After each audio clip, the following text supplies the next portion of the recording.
such as the account of the Army's role and experience in Korea. Then there is the job of tracing the family history or lineage of individual units within the Army.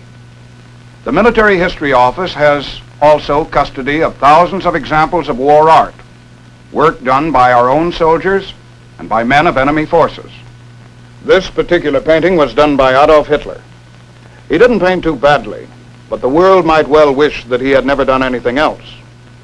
However, the prime mission, the one we want to examine today on the big picture, is that of preparing and publishing such historical works as the internationally known series, The United States Army in World War II. Here with me today is Mr. Mark Watson, military correspondent of the Baltimore Sun, who can speak with far greater authority than I about the work of your Army's historians. Thank you, Sergeant Queen. The story of your Army's military history mission is an impressive one, and I don't use that term impressive lightly. I'll show you what I mean. Here is World War II, virtually every aspect of it. Tactics, strategy, supply, action accounts from the highest planning level down to the level of the infantry platoon. Europe, the Pacific, Africa, the Mediterranean, China, Burma, India, the Aleutians. The true big picture of the Army's actions in World War II is being distilled into the volumes of this series. It's a tremendous project. I'd like to emphasize that. There has never been a record of any war which even approaches the scope and detail of this Army series.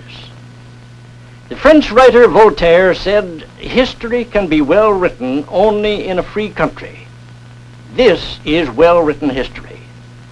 Here is one of the latest volumes to come from the presses. It deals with an operation in the Pacific which most people have never heard mentioned by its official name. Cartwheel, the reduction of Rabaul. The story of Operation Cartwheel has been chosen for examination on the big picture because it is a story which is fully understood only now with the publication of this book by Army historian Dr. John Miller, Jr. Even General MacArthur and Admiral Halsey, the two top-level commanders of Operation Cartwheel, didn't have the detailed picture we have today because in writing his book, Dr. Miller was able to draw on a wealth of valuable information found in many captured enemy documents. Cartwheel took place in the South and Southwest Pacific areas.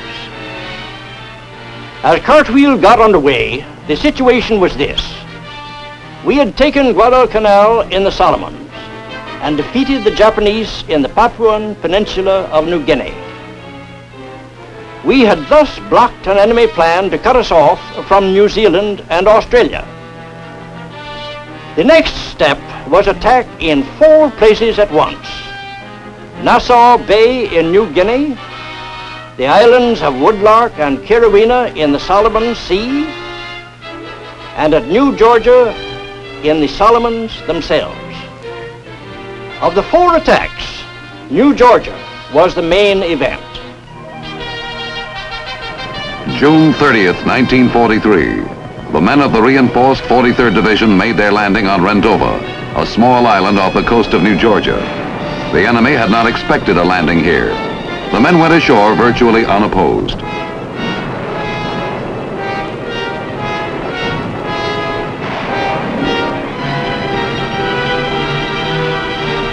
The entire landing was complete within 8 hours. There were only about 120 Japanese soldiers on the outlying island, but when they got over their initial surprise, they fought. In the first day, they lost some 50 or 60 men, about half their number. We lost 4.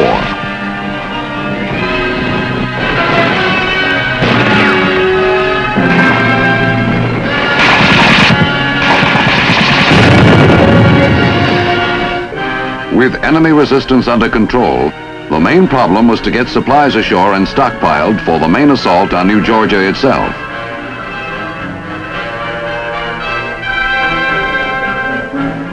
In preparation for the move to New Georgia, Heavy artillery was set up to pound the beaches across Blanche Channel.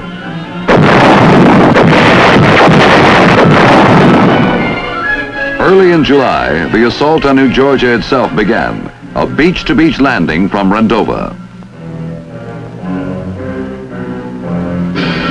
This is why we wanted New Georgia. Munda Point held a highly valuable airstrip from which we could soften up Bougainville, the next step in the march across the Pacific. Munda was a valuable prize, and it was going to cost us dearly. On New Georgia, our forces faced some of the most determined and well-commanded troops in the Japanese Army.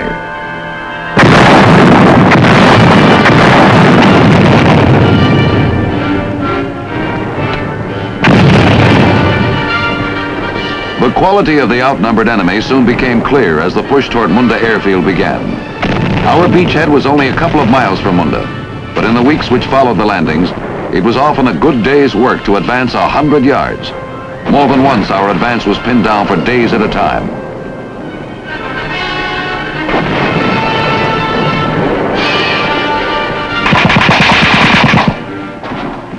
Still, we kept pushing as reinforcements from the 37th and 25th Divisions came into the fight. But only when he could not hold another minute would the enemy pull back.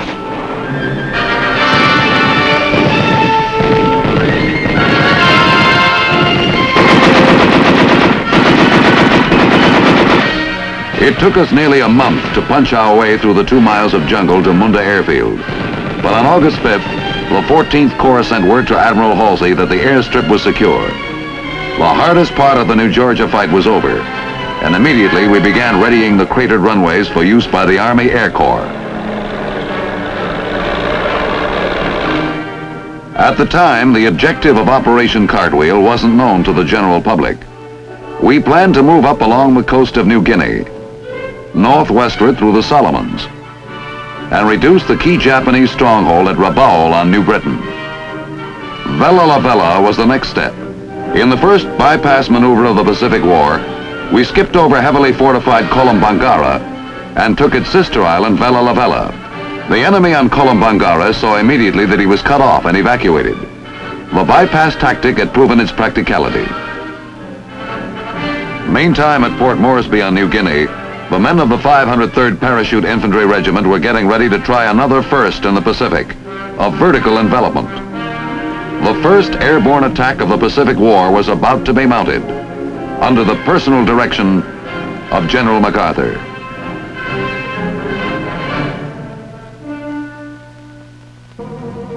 The objective was an ideal site for a large airbase in the Markham Valley near the port town of Lae. Australian troops were already pushing down the New Guinea coast toward the port town as we prepared for the airdrop.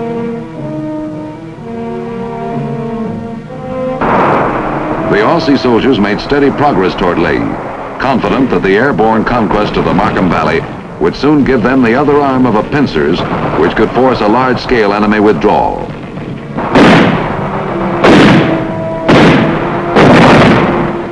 The Aussies' confidence was well placed. The 503rd, airborne on schedule, lifted off the runways at Port Moresby to swing toward the rugged peaks of the Owen Stanley Range. It was September 5th, 1943.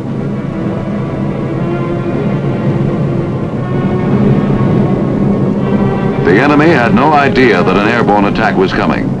It took only 4.5 minutes for the C-47s to spill a regiment of men into the sky above the Markham Valley. As an airborne operation, it was almost textbook perfect. The drop took place on schedule, and regrouping on the ground was unopposed. 3 men were lost, and these through accidents in the jump itself. Swiftly engineered teams readied the valley floor for its new function as an Allied airfield.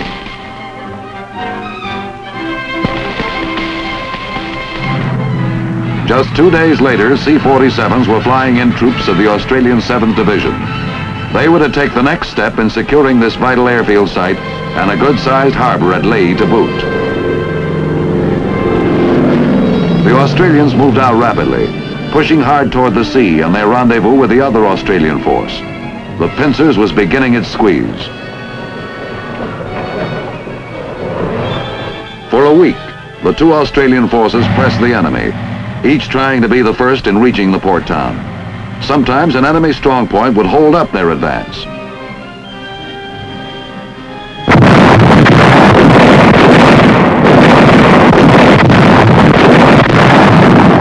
But the Aussies knew how to do some pounding of their own. They were never halted for long.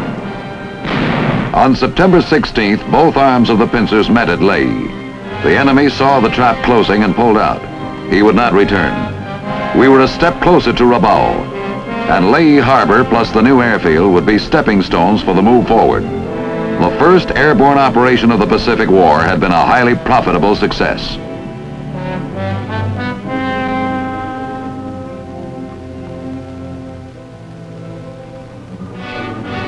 The next move was Admiral Halsey's, and the next stepping stone, Bougainville. Halsey's forces had already secured the Treasury Islands, and now troop ships and cargo vessels were on their way to Cape Turriquina, Bougainville. The Japanese were expecting them.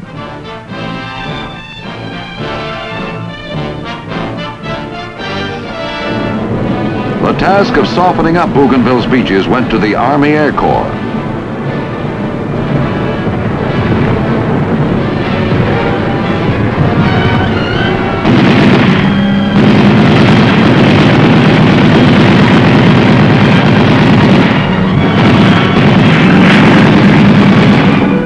Bougainville was to provide an air base within 200 miles of the enemy stronghold at Rabaul. We planned to secure a beachhead and get fighter strips working to pound Rabaul before the Japanese could organize a counterattack.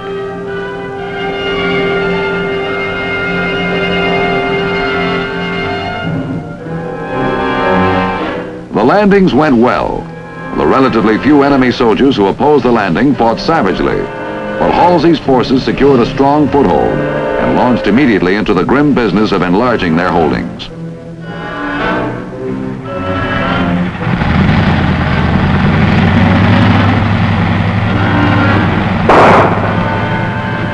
By mid-December, Marine and Army forces would occupy enough ground on Bougainville to start airstrikes against Rabaul. We would simply hold the enemy back for the time being, while the aerial bombardment of Rabaul was getting underway.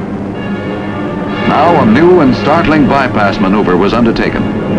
The Joint Chiefs had decided to bypass Rabaul itself, the main objective of the whole Cartwheel operation. And this made sense. Rabaul held 100,000 of Japan's best soldiers. 1,000 artillery pieces and plenty of ammunition were dug into 350 miles of tunnels and caves. It would have been a nightmare to take by direct assault. So we pounded it from the air, constantly and heavily, but with no intention of ever following up with a landing.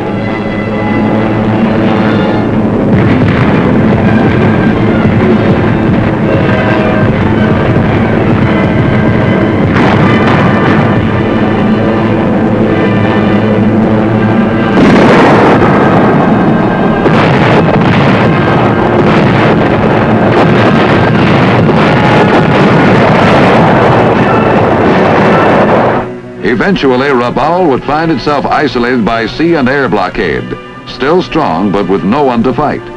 Rabaul would be simply cut off and left to wither in isolation. There was an interesting sidelight to this operation. The pounding of Rabaul called forth an all-out effort by the Japanese air arm. Every carrier plane of the Japanese combined fleet was sent to reinforce Rabaul's air power. They didn't know what they were getting into. Within 10 days, the whole force was to be destroyed.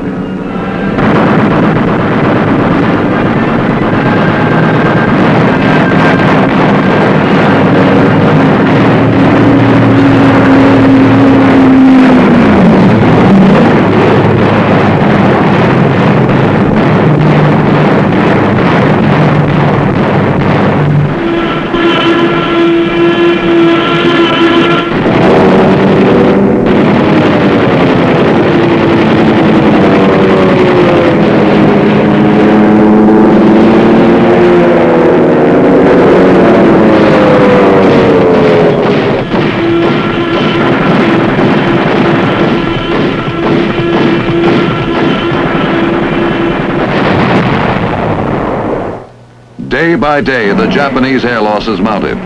Of hundreds of enemy planes, less than a dozen survived.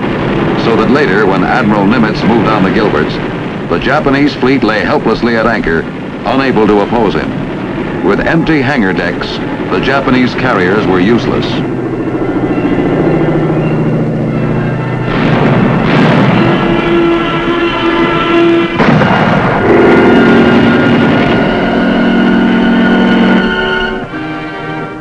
Meanwhile, the ground fighting went on. Troops were briefed frequently on the constantly changing combat situation, on the premise that a well-informed soldier was a more effective soldier, a premise which proved itself in practice as the war progressed. After the briefings and explanations, there was always the final preparation, each man on his own. Operation Cartwheel was gaining momentum. Now we plan to move right into the enemy's backyard. A landing at Cape Gloucester would give us an airfield on New Britain, the same island which held Rabaul. As the assault force moved in prior to landing, Army bombers laid smoke where the wind would build up a white screen between hilltop observation posts and the approaching ships.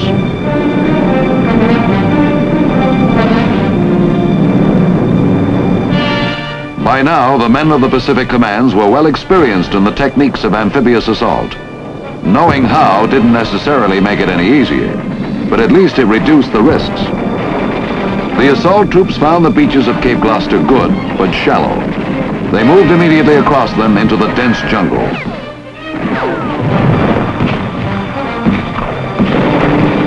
They found opposition, but not in the strength they'd met on other landings. By day's end, the beachhead was secure. It was the day after Christmas. Tough fighting lay ahead, but by late February, the enemy would pull back to the tunnels of Rabaul, and there he would stay until the war's end.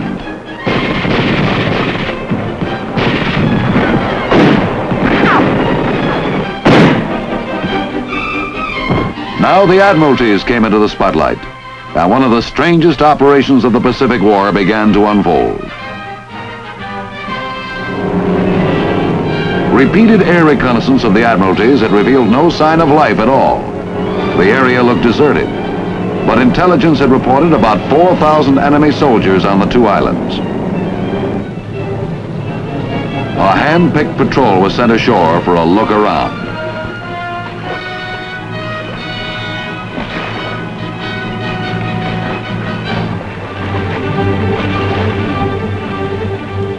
Contrary to aerial reports, they observed hundreds of Japanese on the Admiralties. Captured records later explained it. The Japanese troops had been ordered to stay concealed from air observation and had obeyed. General MacArthur decided to investigate for himself.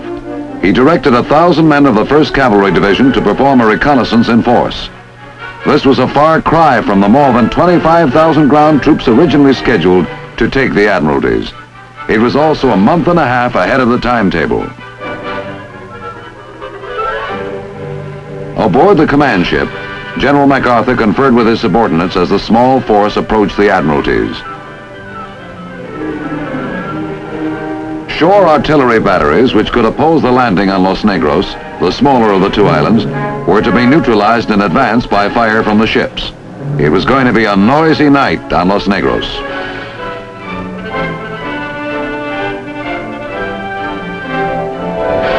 When I give you a mark, the main battery target range will be... When I give you a mark, the main battery target range will be... 12,800.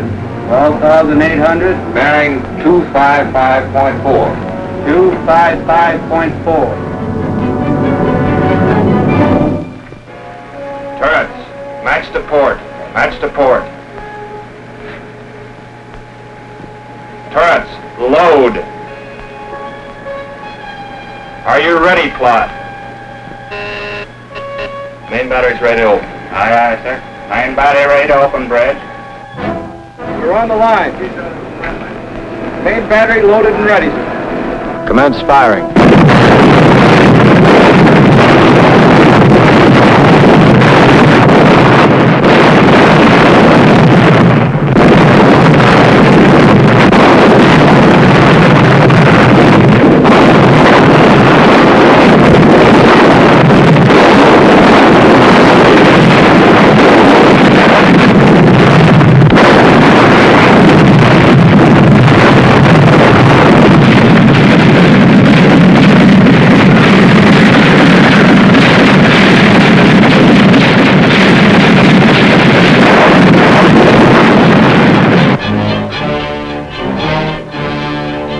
The men of the 1st Cavalry Division went ashore on Los Negros on February 29th, leap year day 1944. With all the conflicting reports about enemy strength, no one knew for sure just what to expect.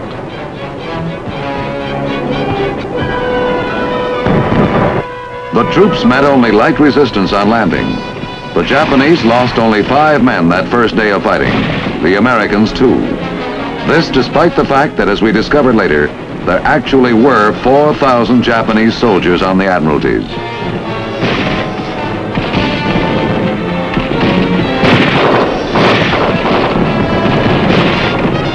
About 4 in the afternoon, General MacArthur came ashore to evaluate the situation. There was still some sniper fire, and the mud was ankle deep. But the Commander-in-Chief saw what he needed to see and decided that the situation was in hand.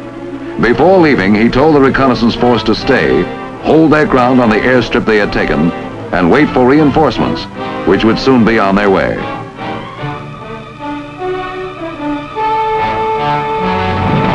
The rest of the 1st Cavalry Division arrived and cleared the remainder of Los Negros. Enemy casualties from this action were staggeringly high.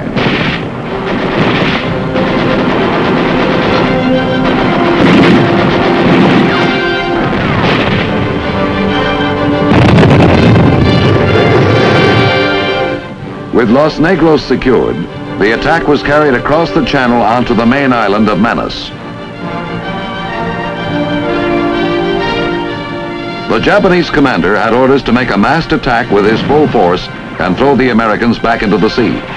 Instead, he attacked piecemeal in a series of fanatical rushes. By the time the Admiralties were secured, in the middle of May, about 75 enemy soldiers had surrendered.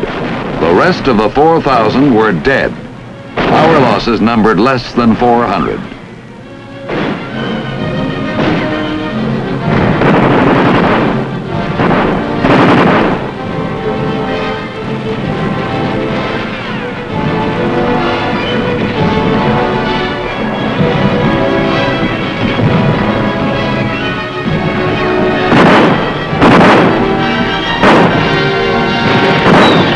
The 2 islands would provide us with 4 airfields and a fine harbor to serve the Allied fleet.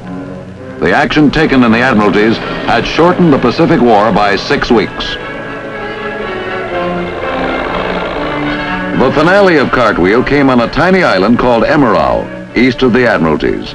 The landings went off without incident, almost unopposed. Japanese strength in the South and Southwest Pacific was ebbing swiftly. Directing the Emerald operation, Admiral Halsey summed it up: 6 days from standby to shove off to well done.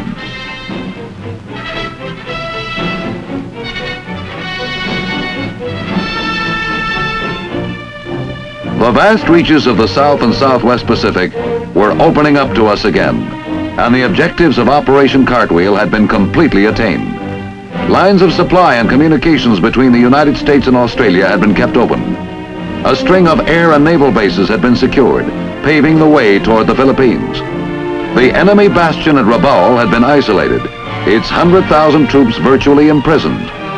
Operation Cartwheel was over, and the way west to the Philippines and to the mainland of Japan was clearly defined.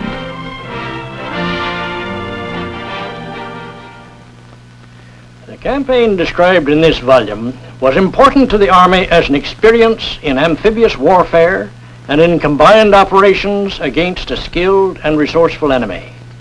It played a major role in the evolution of our strategy in the Pacific, with its success in bypassing and isolating enemy strong points instead of spending huge numbers of men to gain them physically. It tested and proved the principle of unified command, as General MacArthur and Admiral Halsey, the top-level Army and Navy commanders, worked smoothly together to achieve a common goal with efficiency and a minimum of casualties. Like each of the other volumes of this monumental project of the Army's historians, Cartwheel is a book which can be of tangible value to professional military men and to anyone else who desires to understand the full story of what happened on the wide-flung battlefields of World War II, and thus to increase his knowledge of the problems faced by soldiers and statesmen in the defense of our country.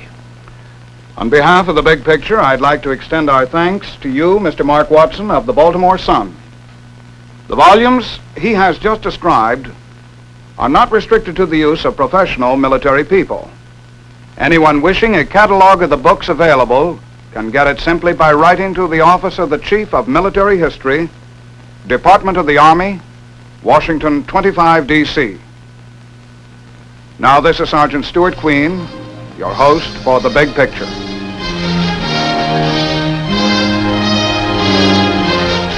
The Big Picture is an official report for the armed forces and the American people. Produced by the Army Pictorial Center. Presented by the Department of the Army in cooperation with this station.